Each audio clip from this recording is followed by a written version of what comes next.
नमस्कार दोस्तों, stock market studies में फिर से एक बार आपको बहुत-बहुत स्वागत है। तो आज फिर से आपके सामने कुछ कंपनीज के अपडेट्स लेके आया हूँ, तो प्लीज़ इस वीडियो को लास्ट तक देखिए। आपको अगर स्टॉक मार्केट में कंटिन्यूअसली जर्नी करना है, तो आपको हमेशा अपडेट होना चाहिए। तो इस वीडियो को पूरा के पूरा देखिए, आपको बहुत सारी इन्फॉर्मेशन मिलेगा इस चैनल के माध्यम से। तो प्लीज़ इस वीडियो को लास्ट तक देखिए और चैनल को सब्सक्राइब अभी तक नहीं किया तो ज़रूर जाके कर लीजिएगा। तो सबसे पहले मैं बात करूँगा नज़ारा टेक्नोलॉजीज़ के बारे में। जो राकेश झुनझुनवाला जी की एक बड़ा-सा होल्डिंग है इस कंपनी के ऊपर। और अगर मैं इस कंपनी के ऊपर सबसे पहले होल्डिंग्स के बारे में बात करूँ, तो एक चीज़ अब ध्यान से देखिएगा कि नज़ारा टेक्नोलॉजीज़ के ऊपर जो इन्वेस्टमेंट सबसे ज़्यादा 64% के आसपास होल्डिंग देखने को मिला और पब्लिक के नाम देखने को मिला है। यहाँ पे सबसे ज़्यादा होल्डिंग किसके पास है, आप ध्यान से देखिएगा। यहाँ पे देख सकते हैं झुनझुनवाला, रेखा राधेश्याम, मतलब रेखा जी के नाम में सबसे ज़्यादा होल्डिंग है और अराउंड अराउंड 10% के आसपास होल्डिंग देखने को मिला। छोटा-सा स्टेक यहाँ पे बेचा गया है, फिर भी अच्छा खासा यहाँ पे 10% के आसपास होल्डिंग देखने को मिला है।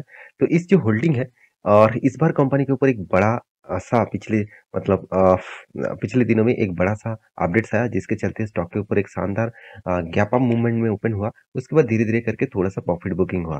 तो इसके पीछे कारण कौन-सा है? चलो सबसे पहले वो डिस्कस कर लेते हैं। उसके बाद कंपनी के बारे में कुछ जानकारी मैं आपके साथ डिस्कस करूँगा। तो सबसे बड़ा एक अपडेट आया द इकोनॉमिक टाइम्स के ऊपर। तो इस न्यूज़ चैनल के ऊपर जाकर आप इस न्यूज़ को देख सकते हैं। यहाँ पे देख सकते हैं दिस एफआईआई मतलब फॉरेन इन्वेस्टर इंस्टीट्यूशन इन्वेस्टर। तो फॉरेन इंस्टीट्यूशन इन्वेस्टर ने क्या किया? पिक किया स्टेक किसका? Jhunjhunwala owned gaming stock. तो इसका मतलब झुनझुनवाला ओन्ड गेमिंग स्टॉक कौन है? नज़ारा टेक्नोलॉजीज। तो नज़ारा टेक्नोलॉजीज के ऊपर इस एफएस ने क्या किया? एक बल्क डील के माध्यम से बड़ा सा माल उठाएगा। तो देखिए अच्छा खासा यहाँ पे होल्डिंग उठाया गया और कितना होल्डिंग उठाया आप देख सकते हैं। 33.83 करोड़ का टोटल होल्डिंग यहाँ पे उठाया गया। और फॉरेन इन्वेस्टर कौन है आप देख सकते, यहाँ पे देख सकते हैं foreign investor Societe Generale has bought stake Nazara technologies for about 33.83 crore के थ्रू थ्रू बल्क डील। देखिए दो तरीके से माल खरीदारी किए जाते हैं, एक बल्क डील के माध्यम से, एक ब्लॉक डील के माध्यम से। तो क्योंकि ओपन मार्केट में अगर इतने बड़ा माल खरीदारी जाएगा तो एक बड़ा सा आपको तेजी देखने को मिलेगा और बड़ा सा गिरावट भी देखने को मिलेगा जब माल बेचा जाएगा। तो एक स्टेक उन्होंने खरीदारी की है। तो इस कंपनी के जो स्टेक है उस स्टेक को यहाँ पे क्या किया गया है, यहाँ पे खरीदारी किया है। तो अच्छा खासा यहाँ पे उन्होंने स्टेक उठाया। तो 5.93 लाख का टोटल शेयर यहाँ पे खरीदारी किए गए और टोटल अमाउंट था 33.83 करोड़ का। तो देखिए धीरे धीरे करके नजारा टेक्नोलॉजी के ऊपर अच्छा खासा होल्डिंग उठाया जा रहा है। तो अगर ध्यान से देखिएगा एफ के पास होल्डिंग कितना है 8.58% का। मगर आप कहेंगे सर इस बार अपडेट नहीं क्यों नहीं हुआ, क्योंकि देखिए कल के दिन उठाया गया है। तो अपडेट ऑलरेडी मार्च का क्वार्टर का रिजल्ट के बाद ये डेटा आ चुके हैं। तो ये डेटा आपको नेक्स्ट क्वार्टर में देखने को मिलेगा। तो हाँ, नेक्स्ट मंथ की भी डेटा अगर आएंगे तो आपके साथ में डिस्कशन करूंगा। देखिए जिस कंपनी ने यहाँ पे माल उठाया उसका नाम यहाँ पे नहीं दिखेगा। क्यों नहीं दिखेगा? क्योंकि वो कंपनी माल जो उठाया वो कल के दिन उठाया है। तो जरूर इस कंपनी के ऊपर फोकस रखिएगा क्योंकि कंपनी का जो क्वार्टरली रिजल्ट है ध्यान से देखिएगा। क्वार्टरली रिजल्ट पिछले सालों में जो 4.90 करोड़ के आसपास था इस बार 9.40 करोड़ के आसपास हो गया। मतलब उल्टा हो गया, 4.90 से डायरेक्ट 9.40 बन चुके हैं। तो अच्छा खासा यहाँ पे कंपनी का प्रॉफिट मार्जिन में ग्रोथ देखने को मिला क्योंकि ओपीएम ऑपरेटिंग प्रॉफिट मार्जिन अब देखेंगे 7.5% से 9.5% के ऊपर चला गया। इसका मतलब कंपनी धीरे धीरे करके खुद को रिकवरी कर रहा है, खुद को फिर से री टेन कर रहा है। क्योंकि कंपनी का एक चीज मैं आपको बता दूं, कंपनी में दिक्कत क्या है, मतलब कहाँ पे है। अब ध्यान से देखिएगा कंपनी जितने इनकम दिखा रहा है कि मुझे इतना इनकम होने वाला है, मगर एक्चुअली कंपनी के हाथ में पैसा नहीं आ रहा है। कंपनी देखिए इस बार दिखा 120 करोड़ का मुझे इनकम होने वाला था, मतलब इनकम हुआ है, मगर उस 120 करोड़ में 8 करोड़ ही कंपनी पैसा मार्केट से उठा पाए। ये कंपनी के लिए कुछ बहुत बड़ा खतरा है। हाँ, एक चीज मैं और भी बता दूं, इन्वेंटरी। कंपनी का जो प्रोडक्शन तैयार करके बैठे हुए हैं उस प्रोडक्शन में कंपनी के 18 करोड़ इस बार इन्वेंटरी में फंसे हुए हैं। वो पैसा अभी भी फंसे हुए हैं। तो वो भी एक पॉइंट ऑफ व्यू से देखा जाए तो एक वीकनेस है। जितने इन्वेंटरी में फंसा रहेगा उसमें उतना ही दिक्कत झेल सकते हैं। तो फिक्स एसेट परचेज के बारे में बात करूँ तो 8% के आसपास होल्डिंग देखने को मिला। मगर कंपनी का जो इन्वेस्टमेंट परचेज है वो यहाँ पे कंपनी का इन्वेस्टमेंट परचेज भी कम हुआ पिछले बार के तुलना से। तो ओवरऑल बात करूँ कंपनी ने कितना कर्जा लिया वो भी देखना बहुत जरूरी है। हाँ, यहाँ पे कंपनी में गड़बड़ी कहाँ पे हुआ ध्यान से देखिएगा। कंपनी यहाँ पे देखिए प्रोसीड फ्रॉम बोरिंग्स, तो कंपनी 26 करोड़ का कर्जा इस बार ले लिया। देखिए कंपनी ज्यादा कर्जा इस बार, सॉरी, यहाँ पे देखिए कंपनी ज़्यादा कर्जा या फिर इस बार कंपनी अच्छा खासा कर्जा उठाया है उसके हिसाब से। और यहाँ पे देख सकते हैं कंपनी ने जो प्री पेमेंट किया तो पेमेंट किया 4 करोड़ के आसपास कंपनी के कर्जे को पेमेंट किया, तो थोड़ा सा यहाँ पे वीकनेस मुझे देखने को मिला। तो फिर भी मैं कहूंगा नजारा टेक्नोलॉजी जैसे कंपनीज को आपके रडार के ऊपर रखना चाहिए, क्योंकि इस कंपनी आज आपको शायद गिरावट का माहौल दिखाए, एक ना एक दिन इस कंपनी बहुत तेजी से ग्रोथ करेगा, क्योंकि गेमिंग इंडस्ट्रीज में इंडिया में जिस तरीके से ग्रोथ होना चाहिए था अभी उस तरीके से ग्रोथ नहीं हुआ। देखिए आप घर में देखेंगे हर बच्चे पबजी फ्री फायर खेलते रहते हैं, फिर भी जो रियल जो गेम है, जिस गेम इंडिया का जितने से बनाया हुआ गेम है उस गेम में उतना ज्यादा इंटरेस्ट नहीं है। तो आज देखिए चाइना का जो मतलब जो गेम्स है उसको अगर बैन कर दिया कर भी मतलब बैंड कर दिया जाए सारे के सारे गेम्स को, तो इंडिया में जो गेमिंग इंडस्ट्रीज है बहुत तेजी से ग्रोथ हो सकते हैं। तो फिर भी मैं कहूंगा यहाँ बहुत स्ट्रॉन्ग एक सपोर्ट जोन से फंसे हुए हैं। मुझे लगता है स्टॉक के ऊपर और भी पेशर बन सकते हैं, तो इसके ऊपर नजर रखिएगा। कोई भी अगर लेवल बनता है तो मैं आपके साथ टेलीग्राम में अपडेट दे दूंगा। तो नेक्स्ट जो कंपनी जिसके बारे में बात करूंगा उसका नाम है टाटा एल्क्सी। देखिए टाटा एल्क्सी के ऊपर पिछले दिनों में एक अपडेट आया था जिसके चलते स्टॉक के ऊपर एक शानदार मोमेंटम देखने को मिला था। तो वो अपडेट क्या है उसको दिखाने से पहले कंपनी का चार्ट पैटर्न आपको मैं दिखाऊंगा। एक साल में 13% के आसपास क्रैश देखने को मिला। 5 साल और मैक्सिमम चार्ट पैटर्न ओपन दिखा दूं तो 20,000% के आसपास रिटर्न दिया। धमाका जैसा रिटर्न दिया कंपनी ने कोविड के बाद। कोविड के टाइम में कंपनी सिर्फ 600 साढ़े 600 के आसपास था और उसके बाद कंपनी हाई किया करीबन 10,000 के आसपास। तो यही है पावर।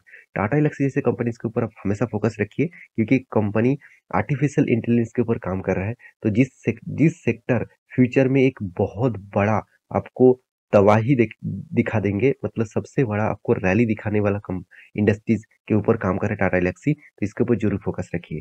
तो टाटा एल्क्सी के ऊपर क्वार्टरली रिजल्ट अभी तक नहीं आया, तो 18 तारीख को 18 मई, तो इस डेट में कंपनी का रिजल्ट आने वाला है। तो इसके लिए इंतजार करना, जब रिजल्ट आएगा तो इसके ऊपर मैं डिटेल्स वीडियो आपको बना के दूंगा।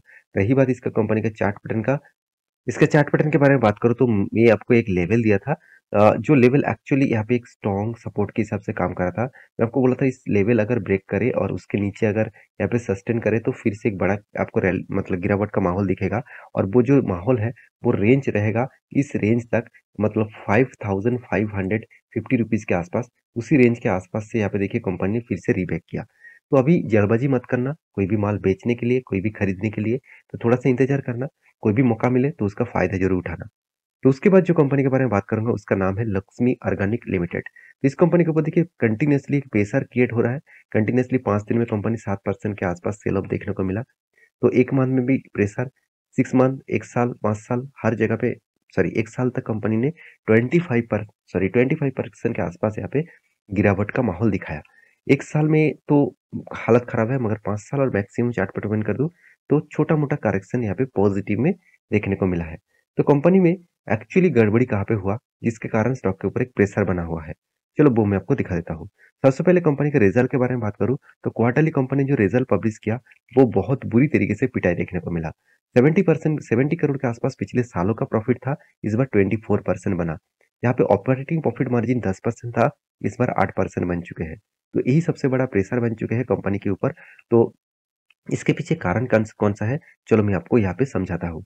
ध्यान से देखिएगा, कंपनी का जो मेजर बिजनेस है वो देखिए फार्मा है, एग्रो है, कलर एंड पिगमेंट्स है, साथ ही साथ प्रिंटिंग एंड पैकेजिंग के ऊपर है। तो प्रिंटिंग एंड पैकेजिंग के ऊपर भी कंपनी का बिजनेस है। तो यहाँ पे ध्यान से देखिएगा कंपनी का जो सबसे जो मेजर बिजनेस है वो फार्मास्यूटिकल्स इंडस्ट्रीज के ऊपर है। यहाँ पे 44% का यहाँ पे कंपनी का बिजनेस चलते हैं। और यहाँ पे देख सकते हैं बिल्ड डीपर एक्सपोर्ट, तो कंपनी किस तरीके से एक्सपोर्ट किया। और आप यहाँ पे भी देख सकते हैं कंपनी के डोमेस्टिकली और एक्सपोर्ट के मामले में कंपनी किस तरीके से ग्रोथ किया। अगर डोमेस्टिकली देखा जाए तो डोमेस्टिकली भी कंपनी का जो सेल है वो यहाँ पे सेल्स का जो रिपोर्ट है वो रिपोर्ट 2023 के Q2 में अच्छा खासा रिपोर्ट देखने को मिला था।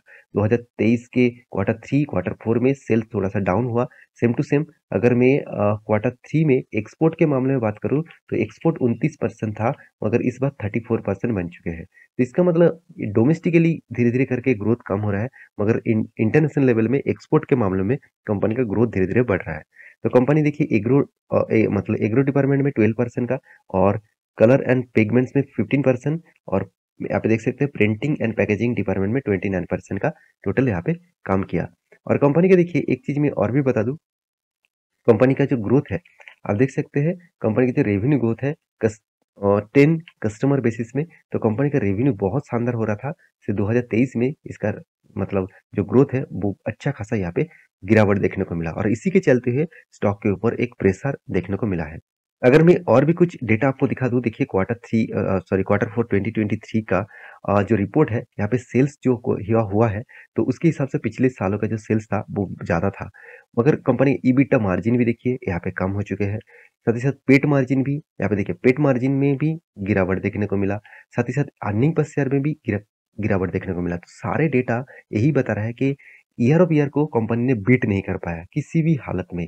किसी भी तरीके से कंपनी बीट नहीं कर पाया और इसी के चलते स्टॉक के ऊपर एक भारी क्रैश देखने को मिला। तो क्या इस बेसिस में कंपनी की से एग्जिट होना चाहिए? क्या इस बेसिस में कंपनी से निकल जाना चाहिए? देखिए, मैं ज़रूर कहूँगा, इस कंपनी का चार्ट बटन यही बता रहा है कि देखिए यहाँ पे कंटिन्यूअसली यहाँ पे सेल ऑफ देखने को मिला है, कंटिन्यूअसली। तो यहाँ पे कंटिन्यूअसली एक सेल ऑफ देखने को मिला है। तो इस रेंज को मैं बहुत स्ट्रॉन्ग एक सपोर्ट जोन के हिसाब से देख रहा था, क्योंकि यहाँ पे वॉल्यूम करने के बाद एक बड़ा रैली आपको देखने को मिला था। तो मैं जरूर कहूंगा, अगर इस लेवल को फिर से रिटेस्ट करके ब्रेक डाउन करे तो एक गिरावट बहुत ज्यादा देखने को मिलेगा और यहाँ पे जो नेक्स्ट लेवल बनेगा 155 रुपीज तक। तो इतना जल्दबाजी मत करना, और भी थोड़ा सा करेक्शन का माहौल देखने को बन रहा है। तो थोड़ा सा और भी करेक्शन आपको दिखेगा, उसके बाद कुछ डिसीजन हो तो मैं जरूर आपके साथ शेयर करूंगा। तो लास्ट में जो कंपनी है जिसके बारे में बात करूंगा, जिसका नाम है हार्डवेन इंडिया लिमिटेड। जिस कंपनी ने एक बहुत बड़ा अपडेट दिया, कंपनी का जो फेस वैल्यू है उस हिसाब से कंपनी क्या करने वाला है, कंपनी उसको ब्रेक करने वाले है। तो कंपनी यहाँ पे क्या करने वाले है, स्प्लिट देने वाला है, 1 के बदले 10 शेयर के, और बोनस भी यहाँ पे अनाउंसमेंट कर चुके हैं 1:3 रेशियो का। मतलब 3 के बदले 1 शेयर और 10 के बदले 1 के बदले 10 शेयर आपको मिलेगा। तो ये था कुछ कंपनी का डिटेल्स। तो मेरे वीडियो अच्छा लगे तो प्लीज लाइक करना, इसी तरीके से इन्फॉर्मेशन पाने के लिए चैनल को सब्सक्राइब करना। मिलेंगे नेक्स्ट वीडियो में, तब तक के लिए अच्छे से रहिए, अपने ख्याल रखिए, बाय बाय।